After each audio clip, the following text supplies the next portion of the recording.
I don't know about you, but I was looking at Donald Trump's response to Alec Baldwin in Saturday Night Live taking the mickey out of his tweeting, whereupon Donald Trump tweeted about the episode about tweeting without even realising the irony of it.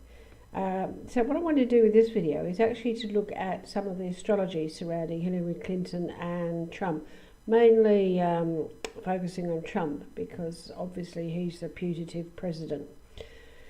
So if you have a look at Hillary Clinton, the one thing people always say about her is that she's secretive. And yes, she would be secretive because she's a Scorpio, and Scorpios are secretive. They tend to keep their inner feelings deep within, but they feel things very deeply too. But the one thing I found really interesting, and I must tell you about this, is from a book that I've got, that I've had for yonks, and it's called Power Astrology by Robert McNaughton. Now you can still get it on Amazon. It is actually out of print, I think, but it's one of the best books I've read about the basic characteristics of each of the sun signs. So if you actually have a look at what she says about Scorpio, for example, I'm going back to the beginning here, and I've lost my little notes. A Scorpio woman caught up in a passionate projection is a person who can't be reasoned with under any circumstances. This sort of passion is a drug-like and addictive experience, simultaneously enhancing surrounding sensual stimuli and reducing a reasonable, practical, logical mode of thinking. The power and problems of the real world recede while the internal pull of the projection takes over and can take on a life of itself. There are many obsessive Scorpio women who fail to learn and therefore benefit from the lessons of their passions. In the vein of fixed water, they repeat the essence of their experiences and cling to emotional behaviour patterns that are self-defeating. Well, if that doesn't describe Hillary Clinton and Bill Clinton, I don't know what does, do you? Anyway, now I want to go on to Donald Trump. I mean, when you look at Donald Trump these days, you get this vision of, a little baby in nappies sitting in a playpen and chucking his toys out when he gets upset because someone hasn't been nice to him. But in actual fact, if you look at Donald Trump's astrology, the way he behaves is really, redolent of his star sign Gemini when it's completely out of balance. Geminis are two-faced, and if they're balanced, they're fantastic people. But what they are is they're the Peter Pans of the universe. They like to float through the universe. They don't like challenges. They don't like difficulties. And I'm saying this is if he's someone who's unbalanced. And this particularly applies to Donald Trump, because if you have a look at him, he just had a sort of a major tantrum every time someone crosses him. Every time someone says something nasty, off he goes doing his block again. So if you have a look at a Gemini, and I'm going to go back and have a look at what this lady says about him. If you just give me a couple of minutes to find it. She says, people born under this sign are smart and glib, social and superficially clever. Gemini is a sign of communication, and most Geminis can talk their way out of a maximum security prison. Or, when the guileful trickster takes over, they can manipulate somebody else behind bars. Easily bored and infinitely restless, they tend to leave a lot of unfinished projects in their path, along with erstwhile friends, to become fatally displeasing. So it will be very interesting to see how long Trump lasts with the people he's chosen to surround him with at the present time, because if he gets bored with them, he's quite likely to fire them. And I think it's very interesting that you can see what Trump is in terms of his behaviour and his star sign, his sun sign, because it shows you really who you're dealing with. Someone who is superficial, who can't bear to be crossed, who's a liar, who is a thug. And if we actually have a look at what's called the rising sign, which is Leo, then you can see that Trump has all the characteristics of a Leo rising, which again is quite unbalanced. I mean, the hair is the sign of a Leo who relies upon his appearance to prance around as the lion. Although, mind you, the way Trump behaves, you think he was a little kitten, wouldn't you? Because he's like a little kid. Like I said, in the playpen, chucking out the toys when he gets upset. But if you have a look at the Leo rising, then you can see why Trump thinks himself the king of the jungle, but he's not. But he does like to prance around and roar and gesticulate and bully. Because the one thing that Trump is very good at is bullying. He fleeces people, and that could be the sign of the trickster, which is Gemini. But at the same time, he's quite happy to bully people. If you have a look at these rallies, you can see the hate and the bullying of people who he thinks are not as powerful as he is. He's someone who is completely out of balance. Now, I was also looking at an interview with Deepak Chopra on a talk show, and he was actually commenting that Trump is caught in his base chakra. That's the base energy center of your body. And he pointed out that this comes through with his bullying, his rage, his need for control, all the unbalanced parts of Trump. The fact that he's focused on money and prestige, and if he's not adored, then he has one of his temper tantrums again, sitting in his playpen in his nappy. That is very typical of Trump. Now, it was a bit of a shame when Deepak Chopra was talking that people started giggling when he was talking about chakras. But as he pointed out, Trump is penis orientated. Of course, everyone snigger when you mention the word penis. But that's what he is. He operates through his penis and his power, his base power. He doesn't have empathy. His heart's not open. He's focused on greed. He doesn't care about injustice. All he cares about is money and power. And that is the person that you're dealing with. And this is why when someone suggested that in a email to me that we give him 4 years to go, that it's a complete waste of time thinking that he's going to change over 4 years, because he is who he is, and he obviously doesn't want to change who he is. He's a thug, he's a bully, he's an aspiring fascist, not necessarily directly himself, but with the people he's surrounding himself with. Because if you have a look at the people that he's surrounding himself with, he hasn't cleared the swamp like he said he was going to. He's jumped in the swamp. He's dancing with the alligators.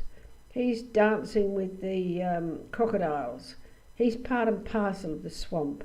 He's in there with the billionaires who are ropey, suspect, who have a terrible record on service of the people, but a fantastic record in enriching themselves.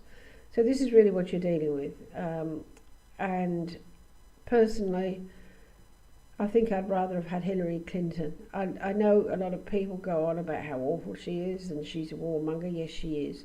But when you're dealing with fascism, you need to have tactics. You need to think clearly. It's no good having a gut reaction and saying, well, I don't really like Clinton, so I'm not going to vote for her. Frankly, I thought Clinton was a victim of a lot of misogyny. And I'm not saying that I think she was absolutely brilliant. I thought the Democrats were absolutely stupid not to put in Bernie Sanders, but to try and to stick with the status quo on one of their own. But when you're dealing with the good, the bad, the indifferent and the ugly, you have to make judgments. And in this case, the judgment, I think, should have been that you put Trump at the bottom of a pile. The rest might stink a bit, but he absolutely stinks to high heaven. So anyway, that was a few thoughts about what motivates Trump, and perhaps it might help people understand him a bit better. I'm not saying that you want to approve of him because of this, I'm obviously not, but at least you can see what makes this giant baby tick. I haven't actually said or written much since Donald Trump got elected as President of the United States, because I've been sitting reading all the comments and all the thoughts and pondering on them, and some are interesting, some are I don't agree with, some are just looking to blame someone when things have happened. But what's got me started today was reading about all those white supremacists who are complaining about a black Santa Claus in the Mall of America, because of course Santa Claus is white. Well, really, Santa Claus is everybody. Santa Claus is everywhere. Santa Claus is giving, happiness, loving people, and really it doesn't give a shit what your colour is. If you've got a kind heart and you love people and you're decent, generous and compassionate, then white, black, brown, speckled yellow with blue, purple spots doesn't really matter. It's what's in your heart. But I'm so sick of the self-pity of white supremacists and those who voted for Donald Trump and say that they did so because they're very angry about what's been happening to you. Yes, we're all angry about what's been happening in the world, with the billionaires making themselves wealthier and the poorer people getting poorer. But blaming others when you make a step that takes you into the morass of the bigotry and hatred that surrounds Donald Trump is really just self-indulgent. Suck it up, princes and princesses. You who voted for Donald Trump voted for a man who is, I mean, he hasn't changed since the election. He's a violent, aggro, angry man. He's a misogynist. He thinks it's okay to grab women by the pussy, and it's a bit of a joke. He thinks it's okay to mock a disabled reporter, and that really should have barred him from the election from the very beginning. He thinks it's okay to threaten to send immigrants back where they came from, and he has no idea what the actual situation is like. He has no empathy for people who've been fleeing injustice. And then he talks about building a wall to hold back Mexicans, which really is just appealing to people's fears and hatred and prejudice, and basically your own shadow side. The side you don't want to look at, the side where you are angry and you want to take it out on people who are less powerful than you, who might not be the right colour, but you're not game to take it out on people who have the power, the wealthy, the ones who've really been ripping people off.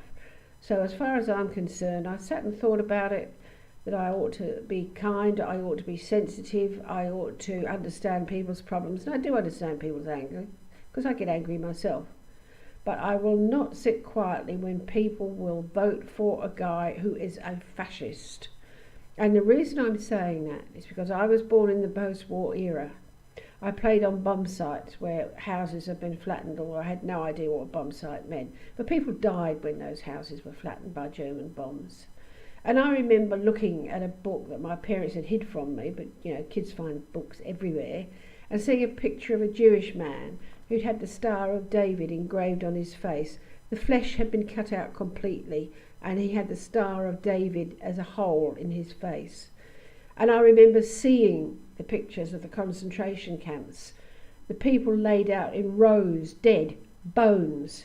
They were so thin that you couldn't even see that they'd been people. And what I see is that the people who jeered and mocked at Adolf Hitler's rallies are the same people who are filled with hatred and violence and aggro and racism, who you see standing there howling with glee at the anger and the hatred that Donald Trump preaches. So what I'm saying is that I'm not going to stand by very quietly while someone like Trump walks in Hitler's footsteps, because that is wrong. It is wrong to stay quiet. It is wrong not to say anything. If you are quiet when there is an oppression around, then you are on the side of the oppressors. And for me, if you voted for Donald Trump, you are on the side of the oppressors. You are gutless.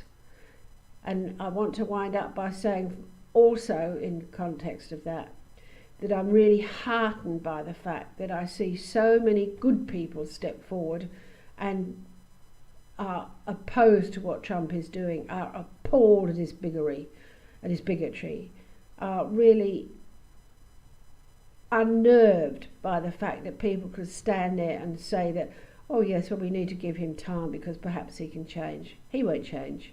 He's Donald Trump. He was Donald Trump and he remains Donald Trump.